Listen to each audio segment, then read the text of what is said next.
সুপ্রিয় দর্শক, এই মুহূর্তের সবথেকে বড় খবর। দর্শক, আপনারা সকলেই জানেন আর.জি. কর কাণ্ডে মহিলা চিকিৎসকের মৃত্যুর ঘটনায় যে নামটি সবার প্রথমে উঠে এসেছিল সেটা হচ্ছে সন্দীপ ঘোষ। আর এর পরপরই সন্দীপ ঘোষকে নিয়ে কিন্তু কলকাতা হাইকোর্টের নির্দেশে কড়া অ্যাকশন শুরু করে দিল সিবিআই আধিকারিকরা। এবার সন্দীপ ঘোষের বাড়িতে সিবিআই হানা, তার পরপরই বিস্ফোরক পাড়া প্রতিবেশী থেকে শুরু করে সন্দীপ ঘোষের কলিগরা। আর এর পরপর সিবিআই তল্লাশি অভিযান চালাতেই একের পর এক চাঞ্চল্যকর তথ্য সিবিআইয়ের হাতে। মুখ খুলছে সন্দীপ ঘোষকে নিয়ে অনেকেই, পাড়া প্রতিবেশী থেকে শুরু করে তার কলিগ। দেখুন, সাত সকালে সন্দীপ ঘোষের বাড়িতে সিবিআই হাজির। সন্দীপ, বাড়িতে আছো? লাগাতার বাজলো কলিং বেল, ফোনেও মিলল না সন্দীপ ঘোষের সাড়া। সাত সকালেই সন্দীপ ঘোষের বাড়ি গিয়ে প্রায় 1 ঘন্টা 15 মিনিট বাড়ির বাইরে দাঁড়িয়ে থাকতে হলো কেন্দ্রীয় তদন্তকারী সংস্থার সিবিআই আধিকারিকদের। এতদিন ডাক পড়ছিল সিজিওতে, এবার একেবারে বাড়ির দরজায় কড়া নাড়লেন কেন্দ্রীয় তদন্তকারীরা। খবর চাউর হতেই ততক্ষণে শোরগোল পড়ে গিয়েছে গোটা এলাকায়। ভিড় জমাতে শুরু করেছে সন্দীপের বেলেঘাটার বাড়ির সামনে অনেকেই। 6টা 45 মিনিট নাগাদ সন্দীপের বাড়িতে গেলেও প্রায় 1 ঘন্টা 15 মিনিট পর 8টা নাগাদ বাড়ির দরজা খুলেন সন্দীপ। কিন্তু সিবিআইয়ের সামনেই আছড়ে পড়ে জনতার ক্ষোভ। সন্দীপের এলাকার যারা প্রতিবেশী তারা একেবারে বিস্ফোরক দাবি করেন। বাইরে দাঁড়িয়েই এক ভদ্র মহিলা বলেন, খবর পেয়ে চলে এলাম, চাই এই ধরনের পাবলিক যেন দেশে না থাকে। এই রকম মানুষ থাকার থেকে না থাকাই ভালো। পাশে দাঁড়িয়ে আরও এক ভদ্রলোক বলেন, এই লোকের শাস্তি চাই। উদ্বেগের সঙ্গে আরও এক প্রতিবেশী বলেন, এত বড় কাজ করে খোলা হাতে ঘুরে বেড়াচ্ছে কি করে, সেটাই তো দেখছি। এর পরপরই বলেন, এদের ধরে ফাঁসি দিয়ে দেওয়া উচিত। আরেকজন বলেন, ম্যাজিক দেখতে এসেছি, ম্যাজিক। পিসি সরকারের ম্যাজিক দেখেছি, এবার ম্যাজিক দেখতে এসেছি। যে কি ম্যাজিক করেছে তা সারা বিশ্ব দেখছে। সিবিআই তদন্ত করে লাভ নেই, এর ফাঁসি দেখতে চাই। এমনই মন্তব্য করেন সন্দীপ ঘোষকে নিয়ে আরও এক প্রতিবেশী।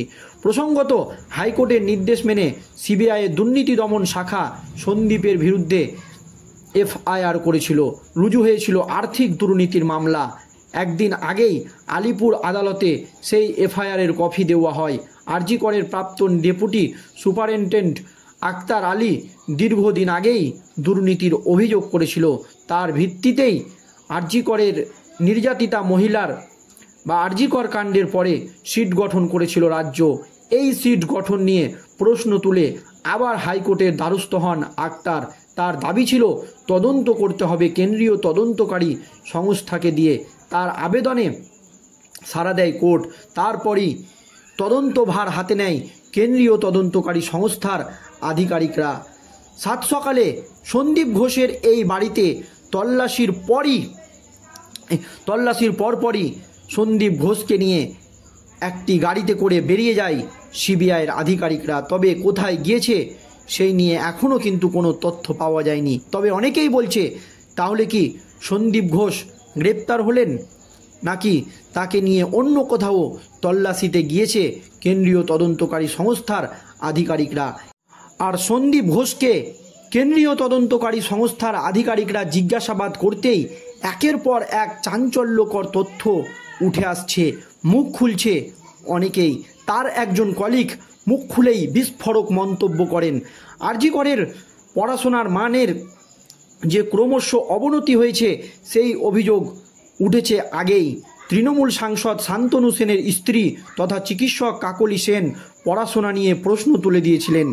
ওই মেডিকেল কলেজের প্রাক্তন ডেপুটি সুপার আক্তার আলী দাবি করেছেন, পরীক্ষায় পাস করানোর জন্যেও নাকি টাকা নেওয়া হতো সন্দীপ ঘোষের আমলে। দেখুন, সিবিআই তদন্তভার হাতে নিতেই মুখ খুলতে শুরু করেছে অনেকেই।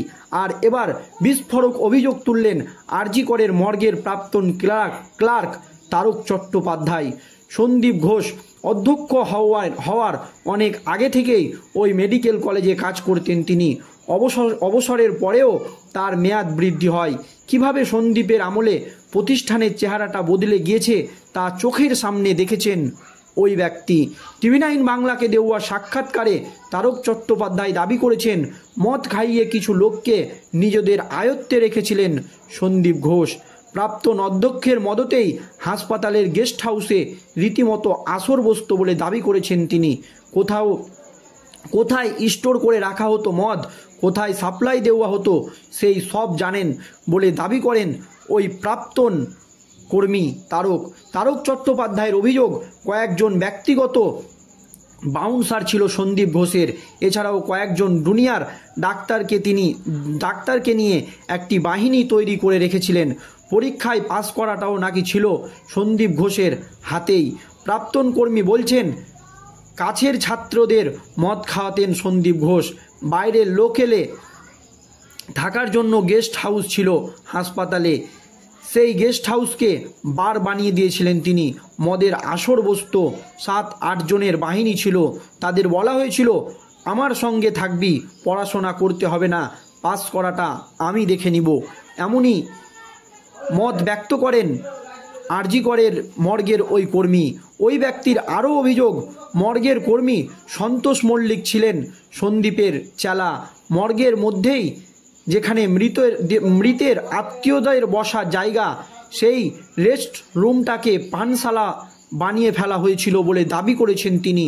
তারক বলেন, ওর কাছ থেকে বোতল যেত। এর আগে আক্তার আলীও একই অভিযোগ করেন। তিনি অভিযোগ করেন, বাইরে থেকে মহিলাদেরও নিয়ে যাওয়া হয় আরজি করের গেস্ট হাউসে। জুনিয়র ডাক্তারদেরকে বসিয়ে মদ খাওয়ানোরও অভিযোগ তুলেছিলেন আক্তার আলী। আর এরপরই কিন্তু একেবারে তেড়ে ফুঁড়ে অ্যাকশন শুরু করেছে সিবিআইয়ের আধিকারিকরা। অ্যাকশন শুরু করতেই কিন্তু সন্দীপ ঘোষের একের পর এক দুর্নীতি এবং কার্যকলাপ বেরিয়ে আসছে। তবে সন্দীপ ঘোষের প্রতিবেশীরা কিন্তু আপনারা দেখলেন যে সন্দীপ ঘোষকে নিয়ে কী ধরনের বিস্ফোরক মন্তব্য করেছেন। এর পরপরই সন্দীপ ঘোষকে নিয়ে কিন্তু বেরিয়ে যায় কেন্দ্রীয় তদন্তকারী সংস্থার সিবিআই আধিকারিকরা। তবে সন্দীপ ঘোষ তার নিজের গাড়িতে থাকলেও সেই গাড়িতে কিন্তু ছিল সিবিআই আধিকারিকরা। তবে কোথায় গিয়েছে সেটা কিন্তু এখনও জানা যায়নি। তাহলে কি গ্রেপ্তার হলেন সন্দীপ ঘোষ, নাকি জিজ্ঞাসাবাদের জন্য তাকে অন্য কোথাও নিয়ে গিয়ে তদন্ত চালাচ্ছে কেন্দ্রীয় তদন্তকারী সংস্থার সিবিআই আধিকারিকরা? সেই প্রশ্নই কিন্তু এখন রাজ্য রাজনীতিতে ঘুরপাক খাচ্ছে। দর্শক, এই নিয়ে আপনাদের মতামত অবশ্যই ভিডিওর কমেন্ট বক্সে জানাবেন। ভিডিওটি শেষ পর্যন্ত ধৈর্য সহকারে দেখার জন্য ধন্যবাদ।